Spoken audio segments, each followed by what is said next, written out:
Tu as justement dit que tous les rappeurs qui soutiennent Didi B sont des suceurs. C'est pas ce que j'ai dit. Donc avant-hier, le nain est venu à côté de moi, à la vitre qui est là. Il a garé, il a baissé sa vitre. C'était une provocation ou c'était vraiment une salutation? Parmi vous tous ici, qui connaissait Imra avant moi? Je dédie ce trophée au courage et à la persévérance. Vous allez voir quelque chose. Tu veux parler de parle de tous. La ville de Elon, Modia. C'est quoi vos rapports? Il n'y a pas de rapport. Vous ne connaissez pas où? On ne se connaît même pas. Vous n'avez jamais causé? On n'a jamais causé. Et si tu devais collaborer un jour avec lui? Ça va pas, ça va jamais arriver aussi. Yo les gars, j'espère que vous allez bien. Aujourd'hui, on se retrouve pour une nouvelle vidéo dans laquelle on va parler de l'artiste qui domine très clairement le pays de la Côte d'Ivoire. Et non, il ne s'agit pas de Didi B, je parle bien d'Imra. Danger, forcés ils sont en danger. Changer, à quoi des quoi il va changer. Arrivé dans le game avec un style que personne ne prônait, auquel personne n'y croyait, il a réussi à faire de ça sa force. Et aujourd'hui, il est connu comme le roi de ce genre musical, dans son pays, sur son continent et bientôt dans le monde entier. J'espère que la vidéo vous plaira. Si c'est le cas, n'hésitez pas à vous abonner, à liker la vidéo. Sur ce, je pense que nous pouvons commencer. Bon, déjà pour être honnête, moi, Imra, je le connaissais pas du tout. Vraiment pas. J'entendais énormément parler d'un nouveau gars qui faisait du bruit en Côte d'Ivoire, en Afrique, etc. Mais je le connaissais pas du tout. Et que récemment, en fin 2024, que j'ai commencé à m'y intéresser, particulièrement pour cette vidéo, parce que j'avais ce projet-là, j'ai pu découvrir un réel talent comme vous. Un style sauvage, atypique, que tout le monde ne possède pas en Afrique, et surtout pas en Côte d'Ivoire, où il y avait déjà un style musical bien en place. Et malgré sa différence et son style musical qui était rejeté par beaucoup, il a réussi à s'imposer, et aujourd'hui, il est entre guillemets, il est le boss, clairement, de la Côte d'Ivoire sur le plan musical. J'aurais bien aimé vous parler de sa vie, de son histoire, mais je ne me sens pas légitime. Car comme je vous l'ai dit, je le connais pas depuis assez longtemps pour pouvoir vous parler de ça. Alors je ne me sentais pas du tout légitime de le faire. Je vais uniquement vous parler de son ascension. Qu'est-ce qui l'a poussé aujourd'hui à ce niveau-là? Tout a commencé en 2019.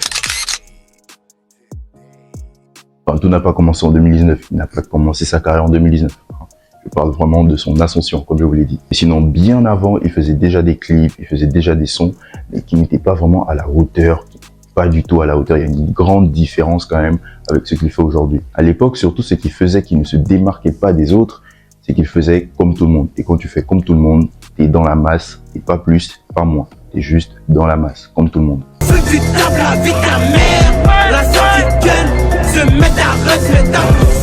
Majoritairement, nous savons que le style qui marche, qui règne depuis toujours en Côte d'Ivoire, c'est la trappe ivoire, instaurée par ceux que nous connaissons aujourd'hui comme les rois un peu de la Côte d'Ivoire sur le plan musical, Kif No Beat.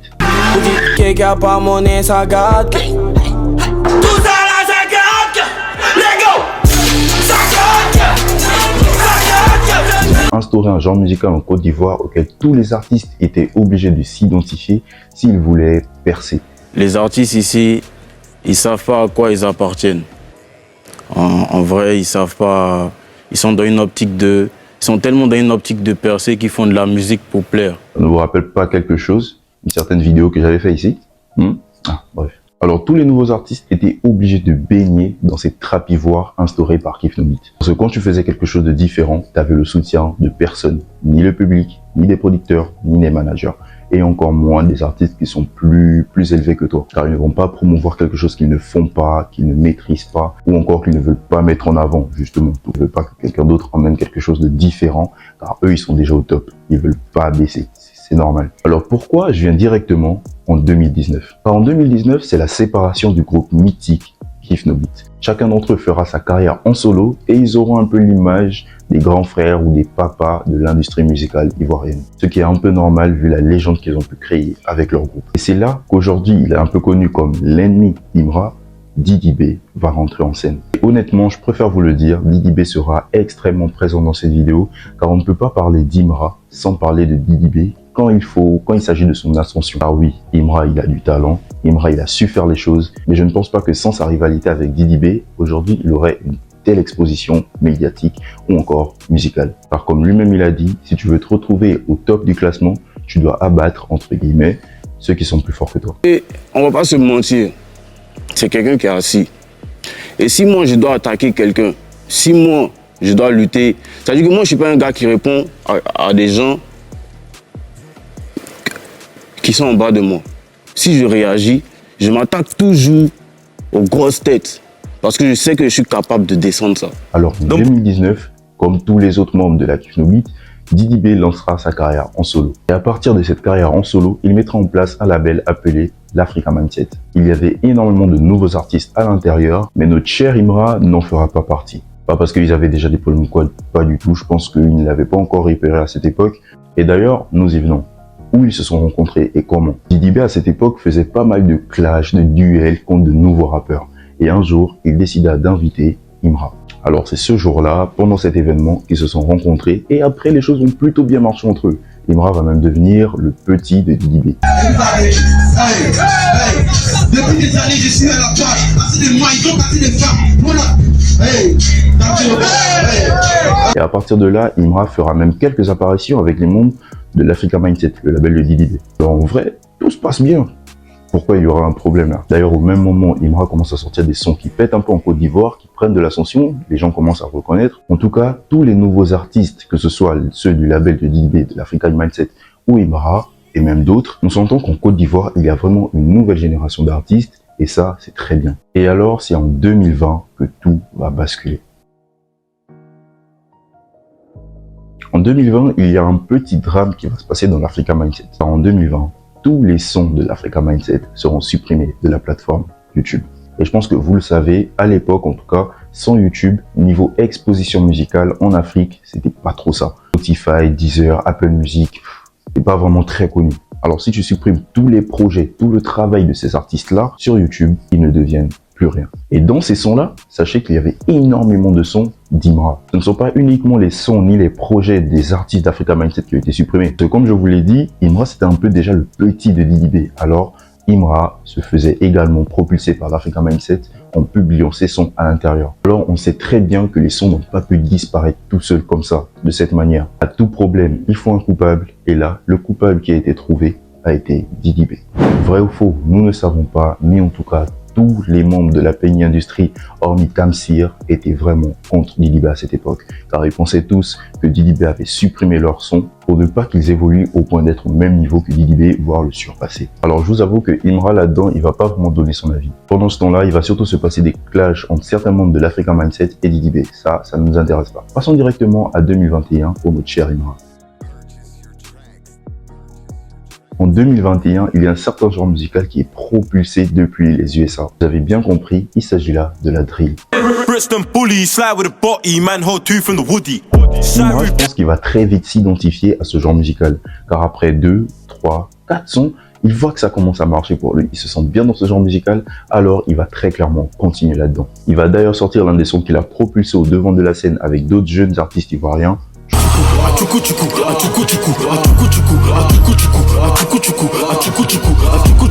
pour ça qu'il aurait pu rêver de meilleurs débuts en plongeant dans la drill, car il a même collaboré avec l'artiste français le plus en vogue à cette époque. Là, on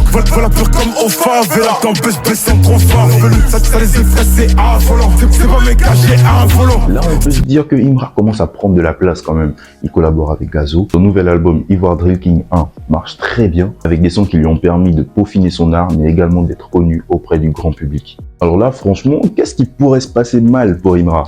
Il est au devant de la scène, tout le monde le connaît, en tout cas la majorité des grands amateurs de musique ivoirienne, et il est même reconnu à l'international, comme vous l'avez vu, en faisant des featuring avec Gazo. Alors en vrai, qu'est-ce qui pourrait mal se passer pour Imra? Rien du tout, hein, pas grand-chose, hormis que le patron de l'industrie musicale à cette époque dénigre clairement ton genre musical. Ça fait un peu mal. À cette époque, je me souviens pas trop de la date, excusez-moi, mais Didi B a fait sortir son son « Y a pas l'argent des bains ».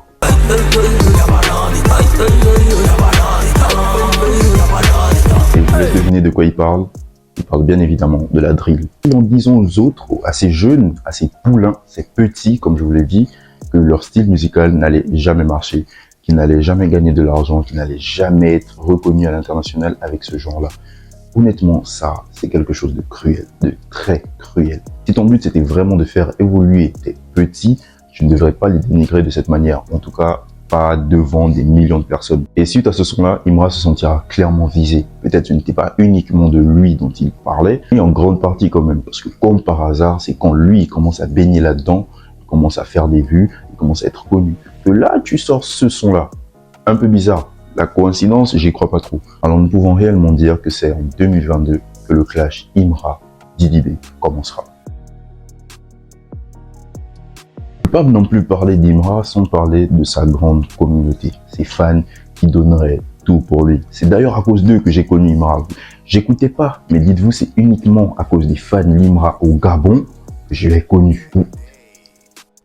Vous êtes combien? T'entends Imra par-ci, Imra par-là, tu le connais pas, mais tu vas le connaître. Alors comment est venue cette mentalité-là? Et ses fans, ou plutôt sa mentalité, sa communauté, s'appelle les Une Fois. D'où est venue cette mentalité? Comment? En 2022, il y a un nouveau genre musical qui est connu en Côte d'Ivoire. Il s'agit là du Maïmouna. Peut-être que vous ne connaissez pas, alors je vous laisse quelques extraits que vous avez dû entendre.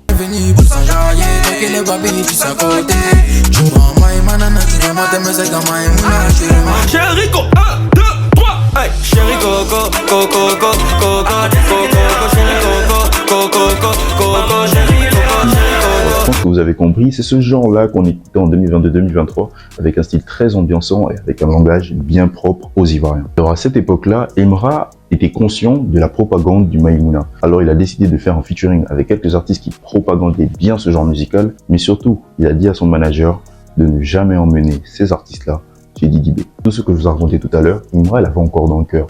Alors il était pleinement conscient que Didi B, maintenant, selon lui en tout cas, était une mauvaise personne. Une personne qui se servait juste des jeunes de la nouvelle génération pour se propulser lui-même encore plus. Il se servait juste d'eux et après il les jetait comme des déchets. Mais malheureusement, sa demande ne sera pas écoutée, en tout cas pas plus longtemps que ça, car plus tard, quelques mois après, vont faire un feat avec Didi B et l'un d'entre eux va être l'un de ses plus grands succès à ce jour. parce que pour nous là c'est un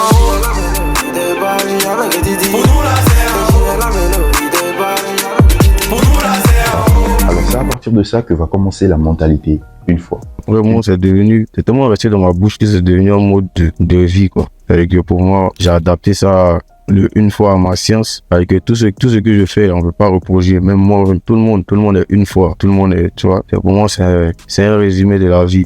Une fois, il n'y a pas deux. On voit son explication, elle est un peu, voilà, on peut pas vraiment comprendre. Bref, une fois, si tu aimes Didi B, tu n'aimes pas Imra. Tu aimes Imra, tu n'aimes pas Didi B. Voilà, une fois. Voilà. Bon, c'est pas comme ça qu'il a dit explicitement, mais en tout cas, la grande majorité de ses fans l'ont compris comme ça. Alors, si tu aimes Didi B, t'aimes pas Imra. Si t'aimes Imra, tu dois pas aimer Didi B. Et c'est quasiment la même chose avec les artistes. Mais malheureusement, à cette époque, le public, en grande partie, était avec Didi B. Tu vas pas déplacer le boss de l'industrie comme ça. Alors lui aussi, il a des fans aguerris qui sont prêts à tout pour lui. Mais est-ce que ces fans-là vont retourner leur veste plus tard? Je vous avais dit que Imra commençait à se faire connaître. Il commençait à se faire connaître et également le style musical qu'il prônait, qu'il voulait faire connaître au public ivoirien. Mais malheureusement, beaucoup de gens n'y accrochaient pas encore. Parce que malgré qu'il fasse ce style en Côte d'Ivoire, justement, il gardait un peu trop l'esprit américain. Il gardait un peu trop cet esprit inconnu du public. Alors en 2022, il fera sortir son projet Ivoire Drill King 2, dans lequel il deviendra Imra, que l'on connaît aujourd'hui. Et franchement, il a très bien réussi son coup, car grâce à ce projet, il a pu assembler la drill qu'il a toujours voulu faire et la trap ivoire qui était déjà en place depuis des années dans l'industrie. Alors quand tu assembles les deux, t'as la recette parfaite. C'est dans cet album-là que nous allons trouver les titres immanquables d'Imra. Alors là, on pensait tous que c'était bon. Il avait une très bonne place dans l'industrie musicale ivoirienne maintenant. Il pouvait se calmer, il était tranquille. Mais non, Didi B, lui, il aime pas quand Imra il est tranquille. Il aime pas. Didi B lancera encore des pics à Imra dans certains de ses sons. Et ça, Imra, ça ne le démotive pas. Non, il aime ça. Comme il a dit dans Banger, chacun ses capacités et c'est de quoi il est capable. Si vous voulez courir, moi, soyez prêts. Je vis pour le travail, je suis né pour le travail. Toute ma vie, c'est pour le travail. D'ailleurs, Imra, on dit pas Banger, on dit Banger. Banger. Voilà, c'est juste pour ça, juste pour dire. Alors, comme on voit la détermination des mecs comme ça, tu penses vraiment que c'est en envoyant des pics, il va s'arrêter? C'est fou. 2023 sera l'année de la consécration pour Imra. En sortant son premier album, Jeune Riche. D'ailleurs, pour moi, on y retrouve très clairement ses meilleurs sons comme Banger ou encore Veto. Y a beaucoup d'argent maintenant, on les dépense dans les vêtements. On encaisse les bêtement, Qu'est-ce qui lui manque à Imra? Il remplit des salles, pas n'importe lesquelles en Côte d'Ivoire. Il gagne des trophées. Il est reconnu à l'international en faisant des featuring avec de très grosses têtes de l'industrie française, encore une fois, comme Lamano ou encore Level Santana. Alors là, niveau médiatique, on peut dire que c'est plus du tout la même chose. Le public d'Imra a très clairement plus le su. Des fans engagés de cette manière avec un artiste qui donnera tout pour eux, qui sera toujours engagé dans la bataille et contre n'importe qui. Ça se trouve pas nulle part. Et ça, on l'a bien vu, on l'a bien ressenti. Car aujourd'hui, Imra, c'est le patron du rap ivoire. Alors, à l'heure à laquelle je vous parle, Didi B et Imra, ils sont plus vraiment en clash. D'ailleurs, Didi B fera même la promotion du concert d'Imra le 26 décembre. Le 26, direction au concert de Imra. Mais est-ce que cette paix, entre guillemets, que Didi B essaie d'instaurer, c'est la même chose du côté d'Imra? Parce que dans cette affaire, celui qui a eu le plus à perdre, ce n'est pas Didi B, car lui, il était déjà bien en place, mais c'est Imra. Il n'y a pas eu vraiment de déclaration publique qui montre que lui, il va pardonner Didi B un jour ou l'autre. Parce qu'aujourd'hui, à vrai dire, si Imra n'avait pas percé, est-ce que Didi B serait retourné vers lui? Je ne pense pas. C'est surtout pour son image. Faire ça uniquement parce que tu vois que ton adversaire commence à prendre en autorité, en popularité, on va pas se mentir, c'est un peu dégueulasse. Alors qu'est-ce qu'on peut retenir? Imra, c'est un artiste, lui, avec du talent également. C'est d'abord une mentalité qui lui a permis de ne jamais lâcher. Il a cru en son karaté, il y est allé jusqu'au bout et aujourd'hui, regardez où il en est. C'est notamment ce que je reproche aujourd'hui à l'industrie musicale gabonaise, de ne pas prendre des risques. Tous les artistes font à peu près la même chose et c'est vraiment dommage. Alors que lui, c'était même pire. C'est même pas que personne n'écoutait sa musique, c'est que on le dénigrait totalement. Malgré tout, il a pu devenir aujourd'hui ce qu'il est. Et ça, c'est très fort de la part d'une personne que personne ne connaissait et que même les plus grands artistes à l'époque comme MC1, Elone ou encore Didi B t'ont rabaissé. T'améliorer malgré tout, faire toujours ce en quoi tu crois, ça c'est vraiment hors norme. Ça relève de sa mentalité, ça relève du soutien de son public. Alors les gars, j'espère que la vidéo vous a plu. Si c'est le cas, n'hésitez pas à vous abonner, à lâcher le like. Comme je vous l'ai dit, j'espère ne pas avoir fait trop d'erreurs car c'est un artiste que j'ai découvert que récemment. Alors je ne pouvais pas vous en dire beaucoup plus sur sa carrière ou sur sa vie car je ne le connaissais pas totalement et je me sentais d'ailleurs pas légitime, comme je vous l'ai dit, à parler de tout ça. D'ailleurs, je tiens à remercier Tobey et Khalil Hustle car c'est grâce à eux que j'ai pu faire cette vidéo, car c'est vraiment chez eux que j'ai pris le plus d'informations possible pour vous faire cette vidéo. N'hésitez pas à les donner de la force et à aller regarder leur vidéo. Du coup les gars, c'est tout pour moi. J'espère que la vidéo vous a plu. N'hésitez pas à vous abonner, à liker et nous, on se dit à la prochaine. C'était Dieu Christ. Ciao.